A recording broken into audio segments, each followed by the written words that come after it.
to share it with you today. It's a parable about a priest who started off in a new parish. The story is interesting because it really packs a little bit of truth, so I thought I'd present it to you this morning. As I said, this priest had started in a new parish. He was busy greeting people in this new setting and busy looking at them and getting to know them. One of the first things he did was ask his people about their relationship with God. Most people responded with the usual and expected answers. However, there was one parishioner who was very energetic, positive, and enthusiastic, but not for the reasons you might think. In regards to the priest's question, how's your relationship with God? This parishioner said, well, it's great. It couldn't be better. The parishioner told the new priest. Really, the priest said, please tell me more. Well, it's quite simple. You know, I'm a sinner and I like to sin. God likes to forgive. So we get along just fine. So, the real question I'm asking you is, how is your relationship with God these days? Is it growing and challenging for you? Does it make a difference in how you view the world, your priorities, and your concerns? Is it routine and comfortable? You get along just fine? Maybe what's next? We're in the season of Epiphany, but as we know, our time in the season of Epiphany is short. Ash Wednesday is a week from Wednesday, and in 2 Sundays we celebrate the first Sunday in Lent. Are we ready? How do we want our lives to be different? That's what I'd like us to think about today. Again, we are in the Christian season known as Epiphany. It's a time of glory, a time when we proclaim and celebrate the main manifestation of the divine presence and power in and to our world, which God has created and redeemed. But as we think about this time of year, we might be saying to ourselves, glory to God? Where have I seen it? Where is it? It is true that on some occasions we might experience a brief flash of glory that illuminates a life, and there's a world of peace and wholeness. However, the sad and basic reality of our world is that it's one of darkness and defeat. There are millions of people rolled over or starving to death in a world where there's enough food literally to feed everyone. We have nations warring against nations. Every time we turn on the news, we hear of more conflicts and more troubles. We see refugees forced from their homes to live on the raw brink of extinction. We find defeat and unemployment, loss of homes and farms due to disclosure, the poor and the oppressed having no place to go. Yet, there is light. There is light. No, the light who promises a life whole and full. We are all painfully aware of the dark reality of our life and our world. We become scared and afraid, and we hear in our individual and corporate lives to be more pious, to be more religious, to be more a lot of things. Then and only then will we really truly be made whole. Believe enough, and you'll be rewarded with spiritual and material goods and things.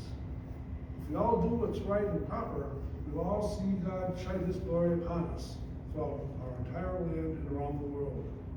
Defeat and darkness shall be no more. Is that really real? The people in Jerusalem had heard the promise of God's deliverance from them from this defeat and despair of the Babylonian exile. God had promised to shine brightly in their life, and He would, but they were not in the right place. They were out of the exile of Jerusalem. There was no glory and no light. So what was going on? Only the dark reality of a ruined city and temple. No Davidic king, or no restoration of economic or military prestige or power. They were doing what was expected and required. They held fasting days and sacrificed to God. So, why didn't God shine so gloriously or bright in their lives? Isaiah told the people that their fasting and religious rites were not pleasing to God because it was self-centered and self-seeking. They were seeking to have other people see them in ways that maybe wasn't appropriate for their relationship with God. Fasting, it seems, was a lot more than giving up food and drink for a certain period of time. So, what kind of fasting does the Lord require of us?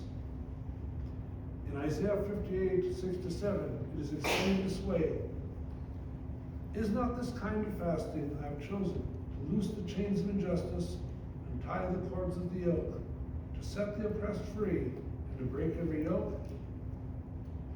Is it not to share your food with the hungry, and to provide the poor wanderer with shelter? When you see the naked, to clothe them, and do not turn away from your own flesh and blood. Frequently, we think about the coming of the Lenten season as a time to give up something. While it's not totally out of character, I think it's more important that we give something back. Give something back to our neighbors and our God, who loves us so much. We need to help those in need, those who could really use our guidance and our help. People who are poor, who need any kind of help, sick. Again, there's just so much going on in our world where we can make a difference. A little bit later on, in verses 8-10, Isaiah tells us, Then your light shall break forth like the dawn, and your healing shall quickly appear. Then your righteousness will go before you, and the glory of the Lord will be your rear guard. Then you will call, and the Lord will answer your cry for help. And he will say, Here I am. If you do away with the oppression, with the pointing finger and malicious talk, and if you spend yourself on behalf of the hungry and satisfy the needs of the oppressed, then your light will shine in the darkness, and your night shall be like no day. Think about that in terms of our passage from Matthew. Let our lights shine. We've lost our saltiness. I think God is telling us that we need more spice in our lives, if you will. I think he's telling us to reach out to neighbors and people in need, and then his glory will shine through us. A little bit later on, Isaiah says, The Lord will guide you always. He will satisfy your needs in a sun-scorched land, and will strengthen you like a well-watered garden, like a spring whose water never fails. What a neat image of what our faith can become. For remember that Christ is the living water, who cleanses us from all unrighteousness and keeps us holy and blameless if we truly believe in him. Our fasting is about many things. It's really about our actions toward others. Effectual fasting is directing our lives in sacrificial actions toward neighbors who need our lives and our love. We who are in bondage to sin and death realize that in Christ's death and resurrection, God has set us free. Fasting, which is pleasing to God, is the one that helps restore a person's freedom, even if it means a small sacrifice on our part. Fasting for God allows us to feed the hungry, clothe the naked, welcome the stranger and sojourner within our gates, to visit the sick, and to visit those who are imprisoned. We are the people of God. Because of our baptism, we are made and named so. We have been united with Christ in his death and resurrection. Again, we are out to share our ministry and witness with others. We are out to become new people. We become new people and called, and yes, we are empowered to have our light shine to the benefit of one and all. As we go about what we're doing, then our darkness will be pierced by the light of God. Then we shall be healed personally, corporately, and nationally if we fast as God would have us to fast. And we will be amazed. We'll be amazed at what we see. If we can wholeheartedly and authentically seek freedom for all people, what if we gave our time, our talents, and our resources, our lights, so to say, for the sake of others in need? I think it's interesting that Jesus tells us that, our light is so important. We might have lost our saltiness. We can gain that back by adding the spice of faith to our life and making it more real and giving us more presence in God's sight. The promise of these texts today is that our light will pierce the darkness. Our sickness of soul, heart, and mind can and will be cured, and the glory of God will protect us on our pilgrim journey. Christ is with us. God in Christ is present with us, and the promises of God are sure and certain for us because Christ sacrificially gave himself in heavenly fasting for all people. God's light has shined in the divine deed to raise him from death to life.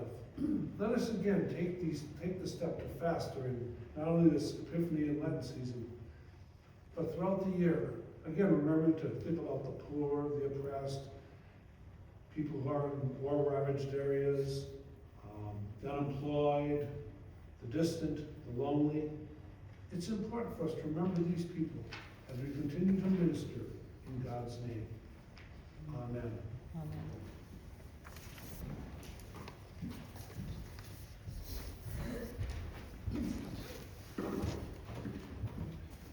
Join with me now as we stand and sing our second hymn, hymn number 757.